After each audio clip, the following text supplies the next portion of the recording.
you and I, a long time ago, the first time we met, we talked about player tips.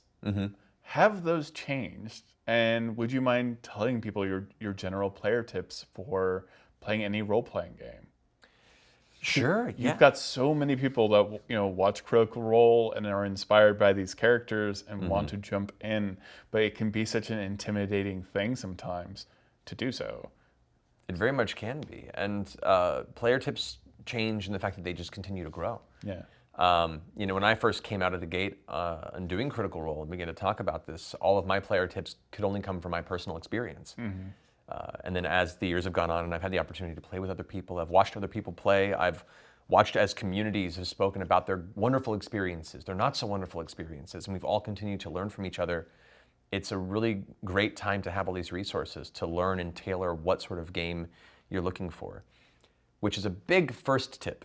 As a player, if there's a certain type of game you're looking for, or there's a certain type of experience when playing D&D that you want to find in a group, make sure that you express that to the other players and to your dungeon master. If you're specific about only really feeling like you enjoy hack and slash adventure, you want to fight a lot of crazy monsters and delve into deep dungeons, and you don't express that to your player group, you might end up discovering sessions in that you're with a bunch of people that don't enjoy that. In which case, it causes tension at the table. Your DM might feel bad that they're not providing the experience you want, but how can they do that if they don't know that if that's what you're looking for? And so, in all the players expressing what kind of excites them about playing D&D, a DM could find, alongside what excites them about running it, ways to implement parts into their story to make each player happy. And there's also the possibility that not every table works for you, and that's not a bad thing.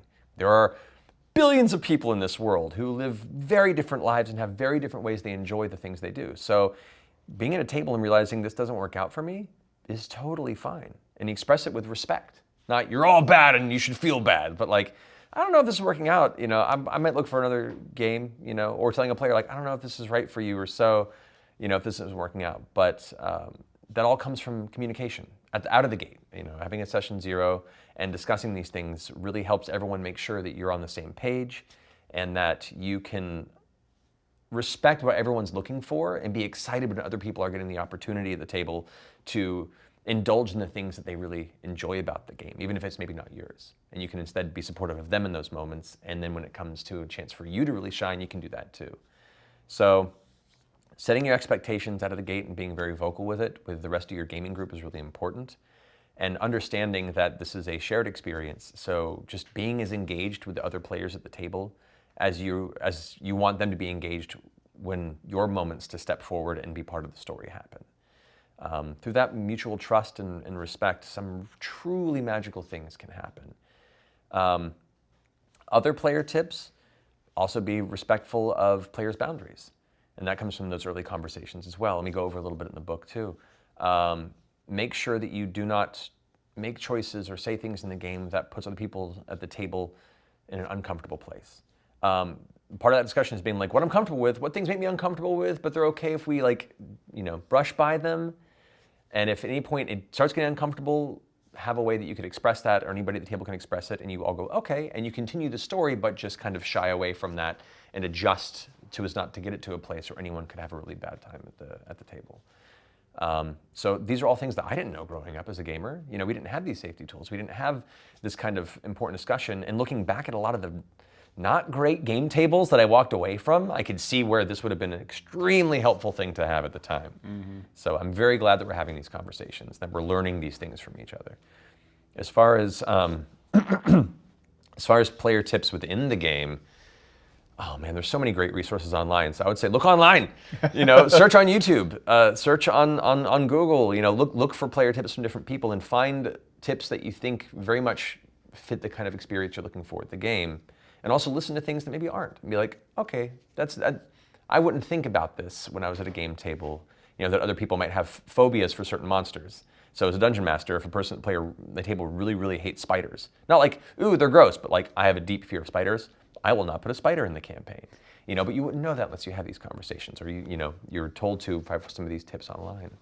Other great things at the table, support other players. It's very easy for one player who's very comfortable role-playing to unintentionally dominate a table, and other Yeah. players don't have an opportunity to do so. Yep. If a person at the table is beginning to dominate to the point where you think it's beginning to pull from the experience, don't be afraid to have a conversation after the game about it, but don't do it in an aggressive manner. Just like, hey, just letting you know, well, I didn't feel like I had an opportunity to really jump in there, you know, and if, you know, when we play future games, you know, it'd be cool if you just, even in character, have a chance to kind of bring me in or give me an opportunity to speak up. That would be really, you know, appreciated. And as a player too, if you find yourself often in dominating perspectives, don't be afraid to take a step back and be like, talking to that NPC, trying to convince them of something and being like, yeah, I mean, you know what I'm talking about, and pull them in. Sometimes that can be a little, you know, but that can be fun too, as long as you trust each other and that support is there. Yeah. And if the player's like, I'm good, then be like, okay, how about you? Go to the next one.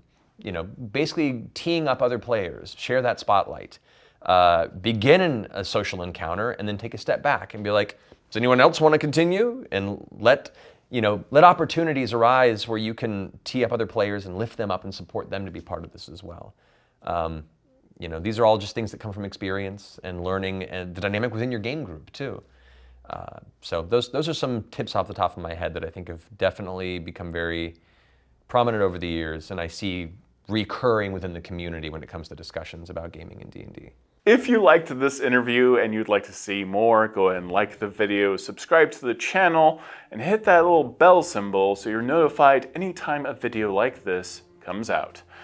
Thank you so much for watching.